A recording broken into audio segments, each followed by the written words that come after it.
For this week, you had 4 poems that we're going to talk about in terms of symbolism. 2, which are a pair, the lamb and the tiger. You also had the war poem, Death of the Ball-Turret Gunner, and finally, Daddy by Sylvia Plath. So let's get in and discuss. Do you remember us referring to Wordsworth as one of the 6 dead white guys? Well, William Blake is one of them as well. And the lamb and the tiger are a pretty unique set of poems in that they were produced as part of a set. So they came from a work called Songs of Innocence and Experience. And all of the poems in this were paired together. One group being Songs of Innocence. So these were the kind of the perspective of people who were innocent. And then the other coming from the set of Experience after people had lived a bit and they're a much more kind of cynical take on things. And also in your textbook, you should have a section that are on full color.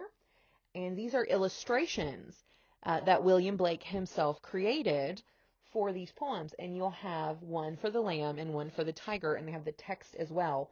And these were William Blake's own illustrations, so they're his own artwork. Now, if we go to read the lamb, and we do our read-through, so let's do that together. Little lamb, who made thee? Dost thou know who made thee? Gave thee life and bid thee feed by the stream and o'er the mead, gave thee clothing of delight, softest clothing, woolly bright, gave thee such a tender voice, making all the vales rejoice. Little lamb, who made thee? Dost thou know who made thee?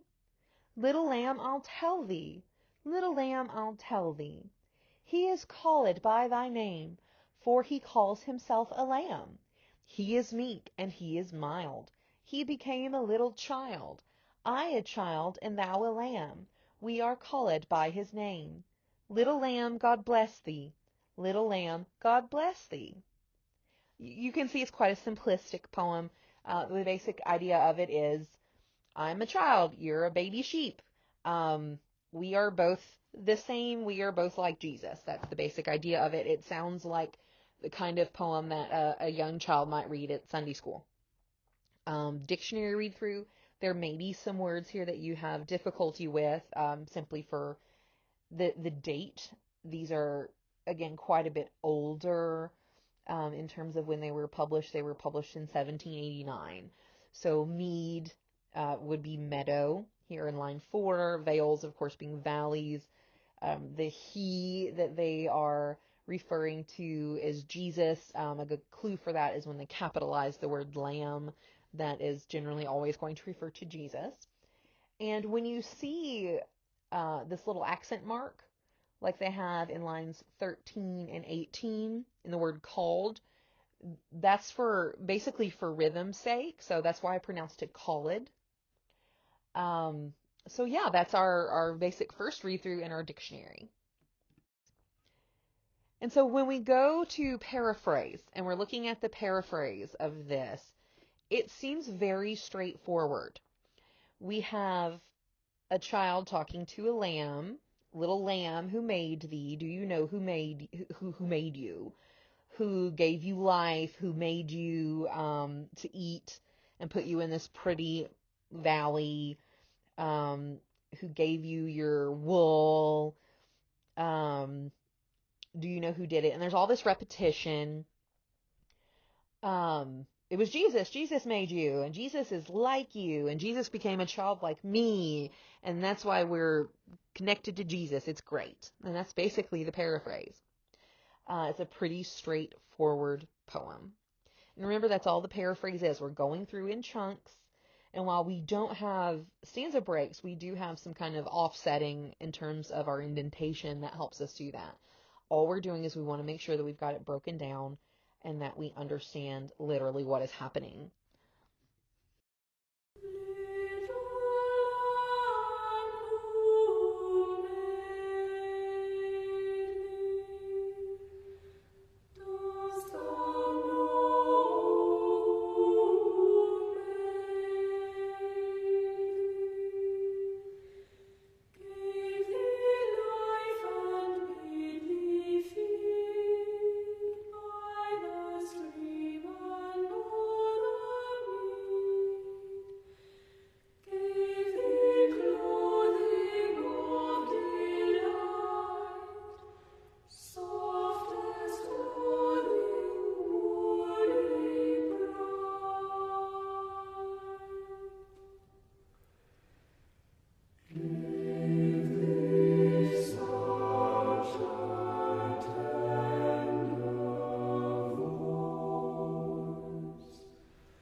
When we get to this part of kind of our learning about how to break down a poem, it starts to get a bit more complex to talk about the elements because you start to understand how they're all tied in together.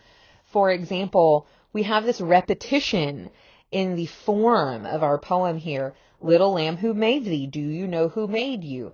Little lamb, I'll tell you. Little lamb, I'll tell you. Little lamb, God bless you. Little lamb, God bless you. And we could connect that, for example, with historical research about the kinds of educational songs that children of this era were taught. We could talk about the short words and how they're exactly the kind of words that children would use. The very simplistic rhyme scheme is something that we could talk about, which you have V and V, which are literally the same word, but that would be AA, feed, mead. You could say AA there as well, but we could go BB, delight bright, CC, voice rejoice, DD, AA, BB, CC, DD, VV again, VV again. So it was very simplistic in terms of both the rhyme and the meter, which again just reiterates this childlikeness. And remember, this is coming from songs of innocence. So these are all things that we could talk about when we're talking about the elements.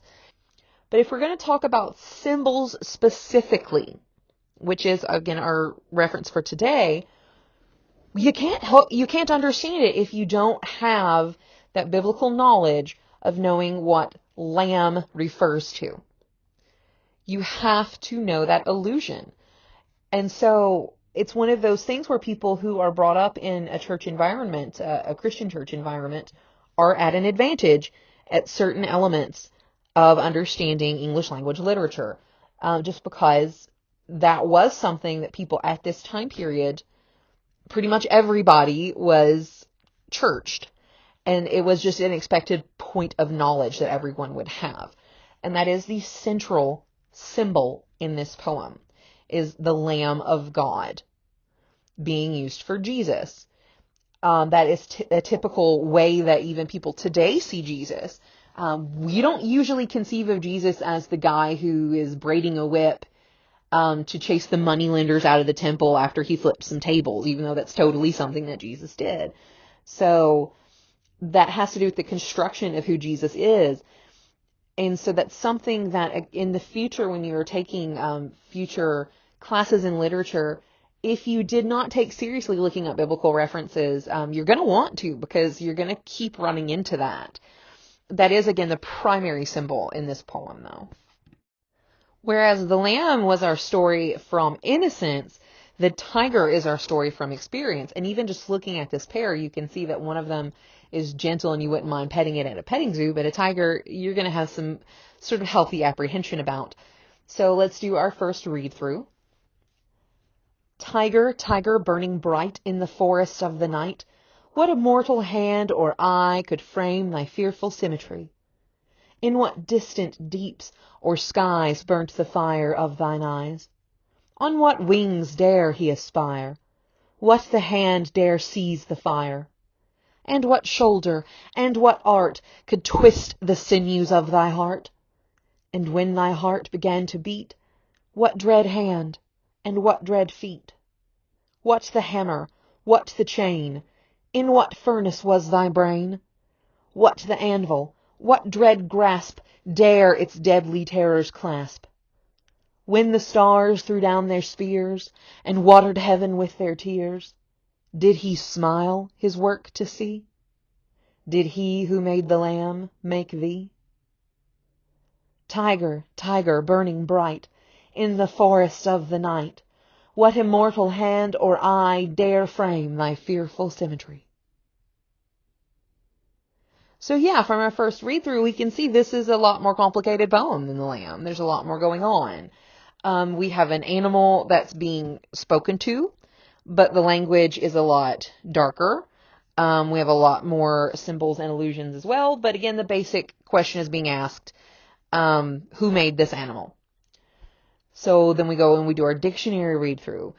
Tiger, first of all, it's not just a tiger that's being referred to here. This was just the spelling for any large cat at the time that this was published. Another word that often gets students is sinews. These are basically the part of your body that joins your bones together. So, mostly that's what gets students. There is a lot that you can kind of pick up with this sound. So you'll notice, first of all, you have a lot of t sounds, especially as you get into the third stanza. It starts to get a lot more kind of angry sounding almost, and a lot more rigid. And when you get into the fourth stanza, there is a very distinct kind of beat. And you notice that stanza, they're talking about furnaces and hammers and chains. You also notice that the fifth stanza has a completely different rhythm than the others. Completely different. And one other point to notice in the sound that you'll want to mark before you get into the paraphrase is that the first and last stanzas are identical with the exception of one word. So you change could frame to dare frame, and that's the only difference in those two stanzas. So those are some things we want to keep in mind as we move into our paraphrase. And the paraphrase is going to be aided by the fact that we do have very specific, distinct stanza breaks, so we can take it stanza by stanza. So Tyger, Tyger, burning bright in the forest of the night. So this is a nocturnal creature. We know that it's, things at night are scary, but it's burning bright in the night. So it's something that is standing out in the night, right? It's something that we are fearful of. What immortal hand or eye could frame thy fearful symmetry? So it is saying, who could have made you? And it's not just assuming that God did it the way that happened in the Lamb. It's saying an immortal had to have done it, but it's not automatically assuming it was for good, right? So is it God? Is it Satan? Is it something else entirely? So we're not even necessarily staying within the realm of Judeo-Christianity here. And then in the second stanza, in what distant deeps or skies burnt the fire of thine eyes? And here we start to get a suggestion that our questioner, our speaker of the poem, maybe is leaning towards Satan, because the first thing they suggest is deeps. They suggest that before skies. And then they say the fire of your eyes is burning. And when we think about burning and fire and, immortality, we don't tend to think of God. We tend to think of Satan. But this fire imagery is really interesting, and we're going to talk about that in a minute when we talk about the elements. On what wings dare he aspire? What the hand dare seize the fire? So again, they're just asking, who could have done this? The third paragraph, what shoulder and what art could twist the sinews of thy heart? Who could have had the ability to craft you? And when thy heart began to beat, what dread hand and what dread feet? Again, they're asking, who had the ability to make your heart beat? So stanza 4. What the hammer, what the chain, in what furnace was thy brain? Where were you made? What furnace could have made you? What the anvil? So they're talking about blacksmithing here. What dread grasp dare its deadly terrors clasp? So what hand had the ability to make you? Stanza 5. When the stars threw down their spears and watered heaven with their tears, did he smile his work to see? This is a reference to God. We're going to have to talk about that. This is a pure symbolic reference. This is entirely allusion. Then he says, is this the same God who made Jesus? Is this the same person that made you? Then we refer back once again to that first stanza. Who had the nerve to make you? Not just who had the ability, but who dared. Okay, now that we've broken this poem down, we've looked at what each stanza's kind of saying, we've thought about the sound a little bit, we're really ready to look at the elements. And again, with a poem, we're at the point now where all of the elements tie together, imagery ties together, but we're just going to focus on symbol. And so again, we have a lot of fire imagery, and that fire imagery being a motif, it comes up over and over and over again throughout the poem, tells us that that is going to be an important symbol that we should look at. So we get it from the first line. The tiger itself is burning in the forests, right, of the night. So even in the night, in this scary place where typically we don't like to be, it's not safe for us, there is this danger that is brightly burning. We have continued imagery in the second stanza. In what distant deeps or skies burnt the fire of thine eyes? Well, if it's in the sky and it's burning, then it's a star or the sun, right? Hold on to that idea, because we see the stars come up again in the fourth stanza, and it's going to link that one stanza back in, because that's the only link that stanza has. But if it's the deeps, then it's saying that this is a creature of hell, right? It's a creature of Satan. But then it does something completely different with this fire imagery when it gets to the lines, on what wings dare he aspire? So first it's saying, okay, it's either a star or it's being made in the fires of hell. Or when it says what wings dare he aspire, that is a direct reference to mythology. We have Icarus, right? And the story of Icarus is that he flew too close to the sun. And of course, the wax on his wings melted, and that led to his destruction. So we have a new kind of comer in this question of who made the tiger. Well, maybe it was a person or an immortal, because we have the question of immortal brought up in the first stanza. It was somebody who, or something, I suppose, who really was going above what they should have been doing, and it's going to lead to destruction. It was hubris. What the hand dare seize the fire? Well, that's another reference to mythology. And in this case, it's a reference to the story of giving fire to humans, which was Prometheus. He was punished, and humans for that were punished by diseases. So once again, it's a story of hubris, of reaching above what you're supposed to do. So in the two cases where it's not stars or Satan, it's hubris.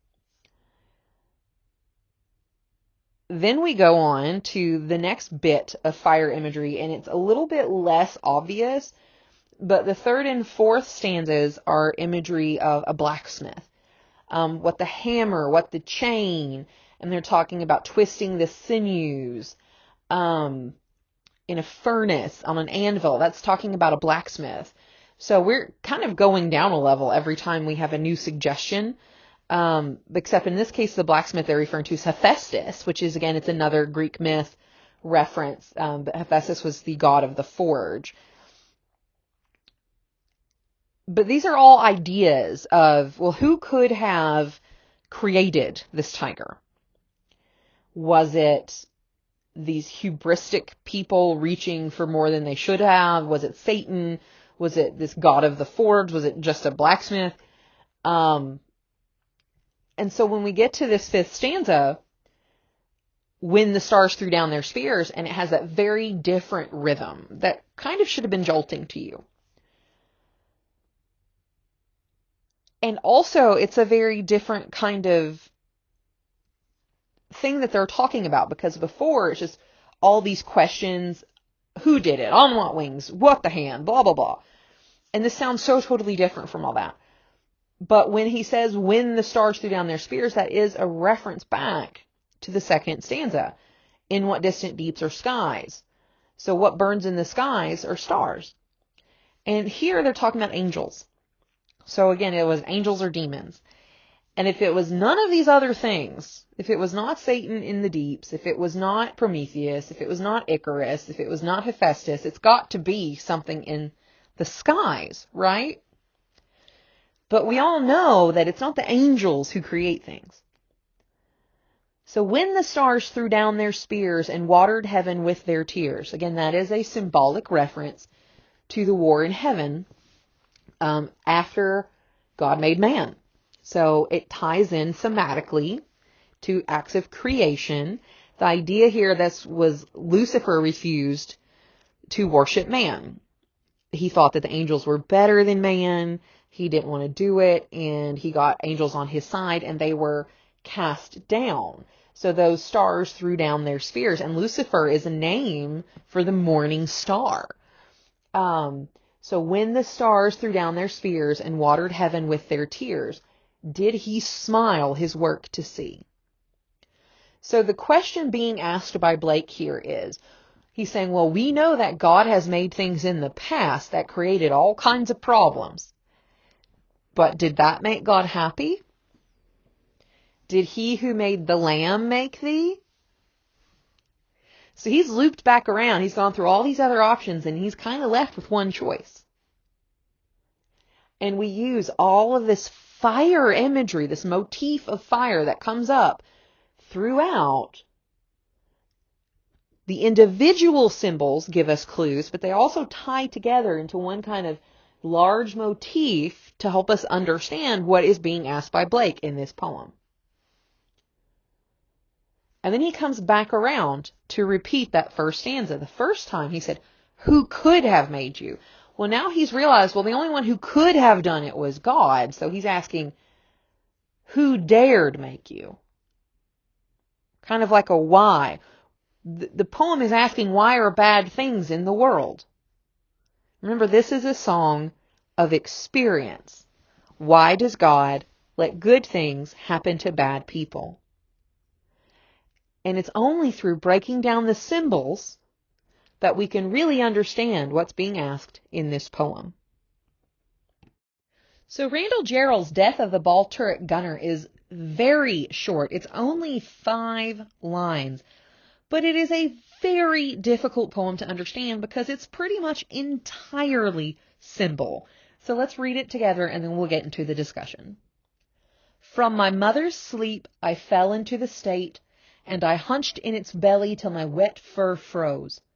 6 miles from earth, loosed from its dream of life, I woke to black flak and the nightmare fighters. When I died, they washed me out of the turret with a hose. Now, as far as the dictionary is concerned, a ball turret and a ball turret gunner, I have a slide. On the next slide, you'll have a picture and you can see what one looks like. And flak is anti-aircraft fire, but everything else, symbolism aside, is fairly straightforward in meaning. So here's what a ball turret looked like. They were on the underneath of fighter planes that were used in World War II, and they had a machine gun in them, and there was pretty much only space for the gunner to basically crouch down to fire. Obviously, there were huge targets for the enemy because you want to take out that machine gun. So people who were stuck in that position typically did not have the longest life expectancy, and it obviously also was not exactly a comfortable place to be. Unfortunately for this one, it's pretty hard to paraphrase. It's pretty much all symbolism. So let's just move on and talk about that. So he starts out, from my mother's sleep, I fell into the state. Wow, that's just a lot going on in the first line, isn't it? Well, from state, we can see capital S state generally means like a government, right? So we might want to make an annotation there that that's some kind of government. Since he's a ball turret gunner, I'm going to assume that that means the military, right? But he fell into it. So the idea here is he probably didn't actively, have this lifelong passion of wanting to be in the military. This is just kind of something that happened. And it happened from his mother's sleep. And you'll notice that there is a motif of sleep imagery. So his mother's sleep, dream of life, he woke, nightmare fighters. So that's going to continue throughout this poem. So we have to figure out from his mother's sleep. What does that mean? Does that mean Mother Earth? Does that mean his literal mother? And if so, what's the sleep? So we might want to circle that to come back to it and kind of think about it in context with our other images and symbols. Because sometimes you have to do that, especially with these very highly symbolic poems. You have to look at it as a whole, not necessarily how things go individually. So the next line, I hunched in its belly till my wet fur froze. So its belly, that it, grammatically speaking, goes back to state. So he's in the state's belly, which makes sense from what we talked about, the state being the military. He's in this plane, he's in the turret. His wet fur, that would be his jacket. They were lined with fur. Obviously, it's going to freeze. They're very high up. It's not airtight. But you also get here another image that connects to mother being this almost kind of amniotic image of, he's in its womb almost. So he went from his birth mother or Mother Earth, either one, this still works, to being high above the earth in this artificial womb of this plane, 6 miles from Earth. Earth had a dream of life that he is no longer attached to, that life was just a dream. We've all heard that phrase before, and he is no longer attached to that. He woke from that dream of life. His mother's sleep was that dream of life. So again, Mother Earth or his biological mother, either way that works. And what did he wake to? Black flak. It's pretty cool how, again, that sound works. Machine gun sound, black flak, woke him from the dream of life. And nightmare fighters. And again, we have this duality, this double meaning of words, because the nightmare fighters are the fighter planes, and that's a nightmare, but also he's fighting nightmares because he's in World War II. He's a good guy fighting the Nazis. And then we just have this very abrupt, when I died, they washed me out of the turret with a hose. So it goes from this kind of idyllic, heroic language to this very cold, it is, I woke up. It's not a dream anymore. I'm dead. They have to wash me out with a hose because I'm so full of bullets. Daddy by Sylvia Plath was a very controversial poem. And that happens a lot when you have poems that are super full of symbols. Sometimes people don't know how far to take it, and what to take literally and what to take symbolically. And so it's what we call a confessional poem. And what that means is that, generally speaking, it's about her personal life. So it's very much a poem about herself. And again, sometimes those lines get blurred as far as what is fictional and what's not. And it is a long poem, so let's read it together. You do not do any more, black shoe, in which I have lived like a foot for 30 years, poor and white, barely daring to breathe or a chew. Daddy, I have had to kill you. You died before I had time.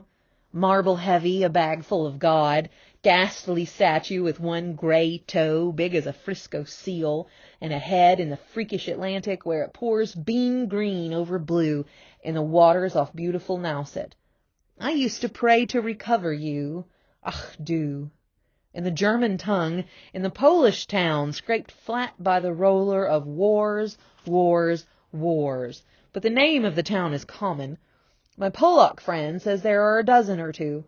So I could never tell where you put your foot, your root. I could never talk to you. The tongue's stuck in my jaw. It's stuck in a barbed wire snare. Ich, ich, ich, ich. I could hardly speak. I thought every German was you, and the language obscene, and engine chuffing me off like a Jew to Dachau, Auschwitz, Belsen. I began to talk like a Jew. I think I may well be a Jew. The snows of the Tyrol, the clear beer of Vienna, are not very pure or true. With my gypsy ancestress and my weird luck and my tarot pack, I may be a bit of a Jew. I've always been scared of you, with your Luftwaffe, your gobbledygoo, and your neat mustache and your Aryan eye, bright blue. Panzerman, oh you. Not God, but a swastika, so black no sky could squeak through. Every woman adores a fascist, the boot in the face, the brute heart of a brute like you. You stand at the blackboard, Daddy, in the picture I have of you. A cleft in your chin instead of your foot, but no less a devil for that. No, not any less the black man who bit my pretty red heart in two. I was 10 when they buried you. At 20 I tried to die and get back to you. I thought even the bones would do, but they pulled me out of the sack and they stuck me together with glue, and then I knew what to do. I made a model of you, a man in black with a Mein Kampf look and a love of the rack and the screw. And I said, I do, I do. So, Daddy, I'm finally through. The black telephone's off at the root. The voices just can't warm through. If I've killed one man, I've killed two. The vampire who said he was you and drank my blood for a year. 7 years, if you want to know. Daddy, you can lie back now. There's a stake in your fat black heart, and the villagers never liked you. They are dancing and stamping on you. They always knew it was you. Daddy, Daddy, you bastard, I'm through. So, yeah, I mean, this is kind of a tough one. She's clearly mad at her dad. That's about the first you're going to get out of the read-through. And for the dictionary, there's a lot of onomatopoeia. There's a lot of references to the German language and World War II Holocaust references. Beyond that, Tarot means tarot. There's a couple of place names that are listed for you here on the slide. Here you have actually a pretty cool link. It's Sylvia Plath reading her own poem, so you can get her version of that, and that's pretty special considering this is a poem that she wrote about her own experiences. And as far as the paraphrase goes, yes, it's easy because you have stanza breaks, but it's incredibly hard to do because it's pretty much all symbol. So let's go straight to the analysis section. I have linked for you a video of someone explaining the symbolism. I think that they have done a really, really fantastic job, so I'm just going to allow them to do that. I would just be copying what they have done. So please click on that link to get the explanation of symbolism in Daddy. This presentation is an analysis of Sylvia Plath's poem, Daddy. Sylvia Plath's poem, Daddy, is one of her most famous poems and one of the best examples of confessional poetry. Confessional poetry is a style of poetry that became popular in the mid-20th century that dealt with personal subject matter that previously had not been openly discussed in American poetry, such as private experiences with and feelings about death, trauma, and depression, and it's told in the first person. The poem is made of 16 5-line stanzas in which the speaker uses the first person to directly address her daddy, who represents more than just her father, but male dominance in general. The tone or author's attitude toward her subject is very angry and violent toward her father and male dominance in general, which he seems to represent for her. The speaker of the poem Daddy compares herself to a Nazi, a vampire, a devil, a brute, and a resurrected figure in the form of her husband. The Nazi references, such as Ach du, German for ah, you, Ich, ich, German for I, Panzermann, which is a German tank, the mentioning of Jews, swastikas, fascists, a Mein Kampf look, etc., shows the anger and implies that her daddy is associated with the tyrannical reign of Hitler. Plath herself said the speaker of the poem is a girl with an Electra complex, which is what psychologist Carl Gustav Jung called a girl's psychosexual competition with her mother for possession of her father, which is the female version of the Oedipus complex in boys. If this is the case, the angry tone could be explained as the girl's anger for her father at dying when she was only 10, as the poem says. At the height of this stage, in other words, she may be angry over the sense of abandonment she felt with her father's death. The speaker uses a sing-song nursery rhyme scheme and organization, establishing her as a childish figure in relation to her authoritative father, which the use of the name Daddy also reinforces, as this is the name a child would typically give her father. The oo sound used throughout the poem, as in you do not do, sounds childish. The poem's childish rhythm makes the poem ironic and sinister in juxtaposition to its angry, violent content. It sounds chant-like and feels almost like a curse of her father. Daddy has been praised by feminists for its unadulterated rage towards male dominance, represented in the poem by the father, who is also compared to a Nazi, vampire, devil, brute, and her ex-husband. The speaker of the poem feels the only way to free herself from the godlike power and his patriarchal presence, shown when she describes him as a giant statue, a marble heavy, a bag of God, ghastly statue with one gray toe big as a Frisco seal, is by killing him. Since he is already dead, she must kill his spirit that haunts her like a vampire, so she feels she must put a stake through his fat black heart, so that the villagers can dance on his grave, in the form of an exorcism. The poem is an expression of her desire to be free of the power and control she feels her dead father has over her. The poem can also be read as not just about her father, but about male dominance over women in general. Plath may have felt this way because her father left her and her mother alone in a very patriarchal time period, the 1950s to 60s, in America, making it hard to get by without him, because her husband Ted Hughes had just left her alone with her 2 children to care for when he left her for another woman, or because she felt society in general was not fair to women. It is important not to make too many parallels between the speaker in the poem and the author, however. There are definite parallels between the author and the speaker in the poem, however, not enough to say that the two are synonymous. For example, the speaker's father died when she was 10, but Plath's died when she was 8. The speaker's father is said to be a Nazi, and Plath's father was a German immigrant, but not an actual Nazi. The speaker and Plath both made unsuccessful attempts at suicide.